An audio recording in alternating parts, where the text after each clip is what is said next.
আসসালামু আলাইকুম। আজকে আমি বানিয়ে ফেললাম জলপাইয়ের আচার, টক ঝাল জলপাইয়ের আচার। তো এখানে আমি যত প্রকারের আচারের মশলা আছে সব কিছুই ব্যবহার করছি।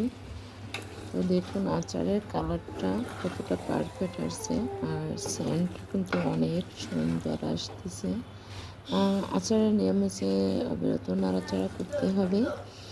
নাড়াচাড়া করতে হবে।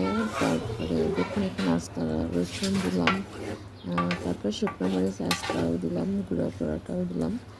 মানে আচারে টক ঝাল মিষ্টি আচারে যা যা প্রয়োজন পড়ে সব কিছুই আমি দিয়ে আচারটা বানালাম।